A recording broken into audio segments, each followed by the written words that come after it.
Depuis le début de la crise liée au Covid-19, on a pu voir circuler sur les réseaux sociaux des images de scènes de panique dans les supermarchés.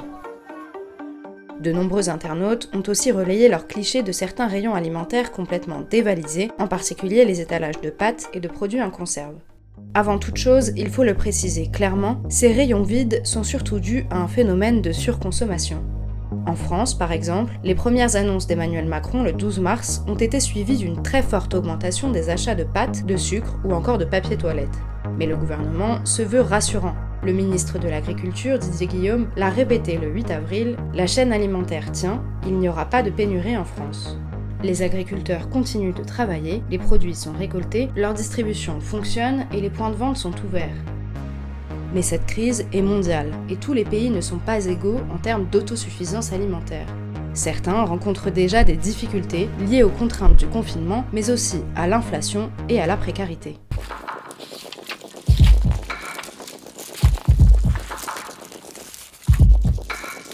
Cette carte montre les principaux pays exportateurs de denrées alimentaires de base, riz, blé, soja et viande de volaille. Ce sont donc des États qui bénéficient d'une surface importante de terres arables, qui ont suffisamment d'eau et qui sont de grandes puissances agricoles capables de fournir des denrées aux autres nations.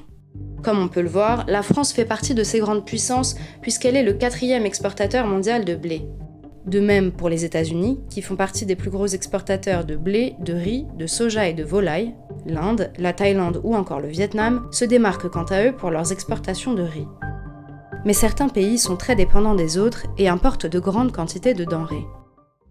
Prenons l'exemple de l'Algérie. Le désert du Sahara couvre près de 90% de son territoire. La plupart de ces terres ne sont donc pas cultivables. Pour nourrir sa population de plus de 43 millions d'habitants, l'Algérie a massivement recours aux denrées importées. Deuxième plus gros importateur de blé au monde, elle dépend principalement de la France, de l'Argentine et du Canada. Or, en Algérie, la crise du Covid-19 a déjà des conséquences sur l'industrie alimentaire. Et c'est la semoule, produite à partir de grains de blé dur humidifiés, qui est difficile à trouver dans le pays depuis la fin du mois de mars. Devant certaines usines de transformation de blé, comme à Baglia, à l'est d'Alger, les gens sont venus de partout, ils se sont massés devant le portail bien avant 8 heures dans l'espoir d'acquérir un sac de semoule, comme l'explique un employé de l'usine d'Eriad interrogé le 6 avril par le journal El Watan. Le gouvernement tente de rassurer, affirmant que les stocks de blé sont suffisants pour tenir plusieurs mois, mais les usines de transformation sont déjà à flux tendu. Le Hirak, mouvement de contestation populaire, a soufflé sa première bougie au mois de février. La situation en Algérie était déjà explosive avant le début de cette crise et pourrait s'envenimer. On l'a vu au moment du printemps arabe, les crises alimentaires peuvent accélérer les révoltes.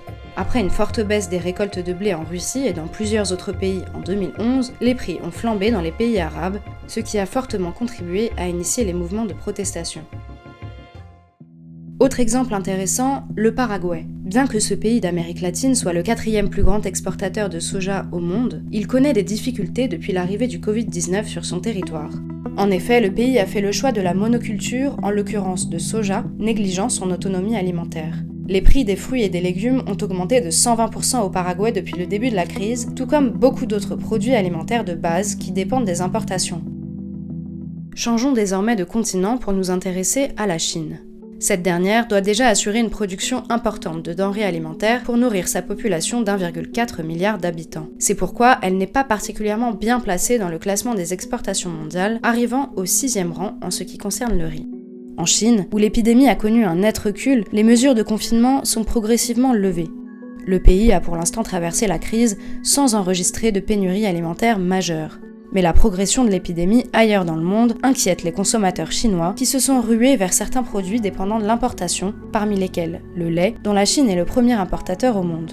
Et plus particulièrement le lait en poudre, dont plus de la moitié des stocks est importé. Les rayons de boîtes de lait d'importation sont quasiment vides dans les magasins Walmart d'un quartier de la banlieue de Pékin, constate le journal économique Beijing Shangbao. Pour résumer, les pays les plus dépendants des importations de denrées alimentaires sont les plus vulnérables. Mais même les grands exportateurs peuvent se retrouver à court de certains produits spécifiques ou rencontrer des difficultés en raison des restrictions de déplacement induites par la pandémie. Mais la sécurité alimentaire repose aussi sur une autre question cruciale, celle du coût de la vie. Sur le continent africain, la flambée des prix est déjà bien réelle, rapporte la Deutsche Welle. L'igname, le gombo, la tomate, tout est devenu tellement cher, confie aux médias allemands une habitante d'Accra, au Ghana. Les prix des fruits et légumes y ont doublé en l'espace de quelques jours. Le continent africain, très dépendant de la Chine pour de nombreux produits, paye les conséquences de la crise du Covid-19. La pandémie renforce donc les inégalités entre les États, mais aussi au sein même des populations. Les grandes puissances agricoles ne craignent pas la pénurie à l'heure actuelle, mais les nations les plus vulnérables ont déjà commencé à souffrir des effets de la crise. Et si les grands pays exportateurs réduisent les stocks de denrées envoyés vers l'étranger, les effets risquent d'être encore plus graves dans les régions du monde les moins autonomes.